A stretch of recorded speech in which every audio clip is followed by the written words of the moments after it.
Protests against the Dakota Access oil pipeline is finally having its day in court today. Activists have gathered in D.C. to make the case that the pipeline must be stopped. It's scheduled right now to be completed by the end of the year. And we've already found out that a federal judge is expected to decide by the 9th of September if it will actually, a halt on construction will actually happen. But we want to give you some information about this pipeline and why it is that these protests have been going on both in D.C. and in the Dakotas for literally months now. The pipeline would be over 1,100 miles long. It's expected to cost nearly $4 billion, and it would carry 570,000 barrels of oil per day from the Bakken region of North Dakota to a refinery in Illinois. There, the oil would be refined and sent to markets along the East Coast and down to the Gulf of Mexico. Now, if this sounds familiar to pipelines you've heard about in the news over the past couple of years, that's because it has much the same purpose as the previous pipelines, and it's also almost as long, crossing multiple states, multiple rivers, and also important heritage cultural sites. And so there have been suits filed against the pipeline company by the Standing Rock Sioux tribes. The suit claims that the pipeline will cause irreparable damage to sacred lands at the confluence of the Cannonball and Missouri rivers. It further alleges that Dakota Access LLC, the corporation behind the pipeline, failed its responsibility to adequately consult with tribes before construction in violation of the National Historic Preservation Act. The Missouri River, which is Standing Rock's only water source, and water itself is of vital cultural importance, the suit adds. And so for months now, people have been gathering in that area to both pray and demonstrate, to try to get some news coverage on this. A lot of people feel like, oh, we stopped pipelines a year or two ago, we don't have to worry about it anymore, as if there's only one company trying to get something like this done. But it has to continue. In recent weeks, the ranks of protests swelled from several dozen to more than 800 people. I've heard reports of well over 1,000 at this point. More than 20 people have been arrested in just the last few weeks, and a roadblock guarded by state police established on Highway 1806, which leads to the protest site and the Standing Rock Reservation. There's been some other sort of strike backs against the protests, which we'll get to in just a second. But what's your initial reaction, Jake? Well, I have mixed feelings about this. So partly because there's mixed facts about this. So one side says, no, look, some of this pipeline is going through private land, and the guys, some of it through federal land, yes. And some through federal land, and some through federal waters, right? And the company says, no, but I got the use of all the private land that I needed for the pipeline, and the federal government has okayed it, they've cleared it with everything. Well, what else do you want me to do, right? But the other side says, no, wait a minute. No, some of the private land you got through eminent domain, and you're not a public company or a public utility, you're a private business. Why is the government using eminent domain to take take my land for your pipeline? Now, the courts are supposed to figure that out. Right now, it's not going in the direction of the tribes. It's going in the direction of the pipeline.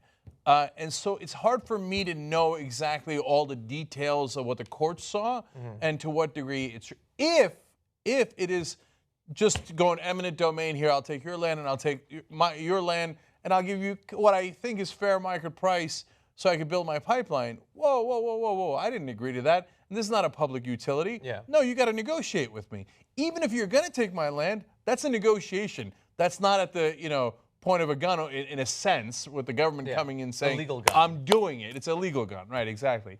And so, so that's a very important issue that I don't have enough details on. And then the second issue is Native Americans say that it's going through cultural land with important heritage, et cetera.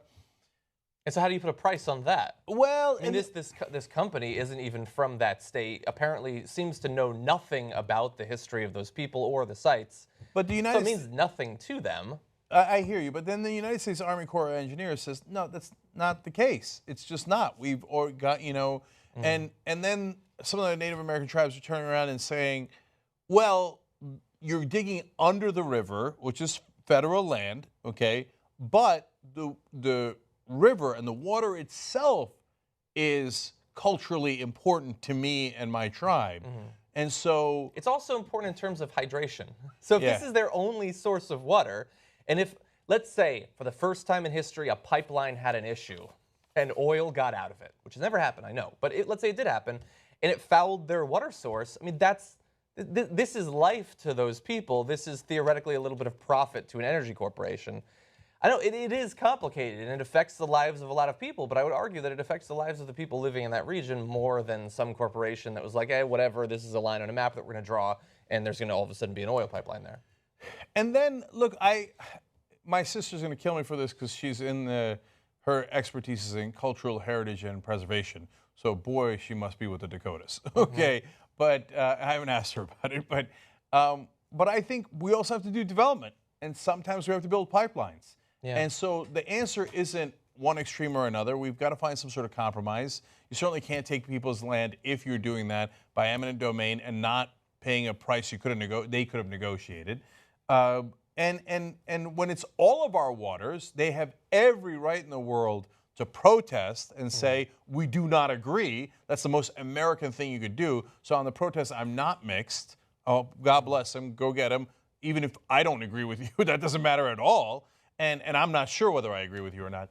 And then finally, though, since I am in favor of development, and I know it's dirty fossil fuels, and you don't want that. To me, the better way to attack the climate crisis is to further encourage renewable energy, solar, wind, and electric cars, and do that quicker rather than trying to stop the oil from coming out, which I think is harder. I know. It's a totally fair argument to say that we should do both. I was just looking at some charts going back about 20 years about the price per megawatt of solar energy, and it is dropping both at the commercial level and at the personal, just rooftop level.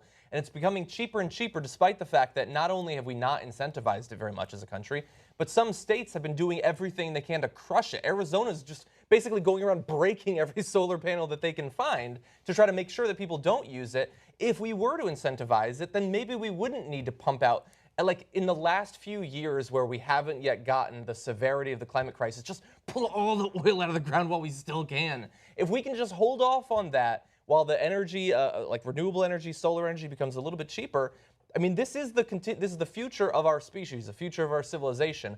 I don't care about this company. I don't care about the money that they make. I don't care at all. I know, but we have to balance those interests. You can't just say we don't care about the company. We have to balance their earnings reports and humanity. No, that's also not a fair way to describe it. Okay, and by the way, look, the other people in the area could say, wait a minute, we're going to profit off of that because they're using our land and they paid us a good amount, and we made that deal with that company, and we're happy with that deal. So why do you guys get to veto a deal that the rest of us agreed to? So they're also the people. So it's, you got to take all that into consideration. There are a lot of interests. Now, there's one interest that one perspective that I did not fully appreciate until I read into this story. And so I want to give you a quote from Dennis Banks, the co-founder of the American Indian Movement. He was at the Wounded Knee standoff all the way back in 1973. He was on Amy Goodman's program, Democracy Now!, and they did a great interview with him. And he's had this quote that really got me to see things in a slightly different light. He said, when they threaten the environment, they're threatening you. We are part mountain. We are part ocean. We are part river. We are part flower and grass and tree. All of this, we are part all of it, so that when they threaten the environment any place, they're threatening you. Now, why do I say that? In the old days, I would have looked at that and thought, that's the hippiest thing I ever heard in my life. Oh, I am the grass, I am the tree. Okay, all right, I got you, big guy. But it's the circle of life. Right, but we're moving literally forward. In terms of matter, it moves in that cycle. We make money, we got jobs in the pipeline, but we are stardust, Jank. Okay. Listen to some Sagan. No, but today when I read this though, I go, oh, wait a minute. He has a perspective that is different than mine. Yes. So, and my perspective isn't necessarily the correct one, which is the same mistake everybody always makes. My perspective is the right one. All your other perspectives don't count, and I don't care. And so grass and trees, which I'm honestly guilty of certainly doing when I was a conservative. Okay, but maybe even when, a little more recent than that, like earlier today. Okay, but then I thought, well, but to him, in the culture he grew up in, yes, they do believe that. So when I look at it and go, it's a river, yeah, let's go, right? But he doesn't see it that way, and they don't, because the culture we grew up in affects our perspective so much. And to them, if you do damage the river, at least for some of them, okay, I know some of this is a negotiation, Like, sometimes money will solve some of these issues. I don't know. I'm just saying, right? But sometimes it's absolutely real. And they think, no, from my perspective, when you destroy that river, you destroy my culture, my heritage, and me, because that's part of my identity. Yeah. Because people can make anything their identity, whether it's a nation, a religion, or in this case, this is part of their culture, the land historic itself. land, yes. Yeah. Right? So that is something that we have to take very seriously, no matter which side of this equation you come out on. And we have to understand that for a lot of these activists, this exists as just the latest in a historical. This is what's been going on for literally hundreds of years in our country, both in living memory and prior to the living memory of anyone currently engaged in this. And there's quotes from that. We have quotes from Dave Archambault, maybe we'll be able to get to, about how Native American activists from many different nations have been coming together over this, even if they're not directly influenced by the possible destruction of the sites or the water, because they see this as, no, we have to take a stand at some point. We're not simply going to be cast into the waste bin of history. Like, we have to do something, and this might be a case where it is both important for the people there and for people in a larger context.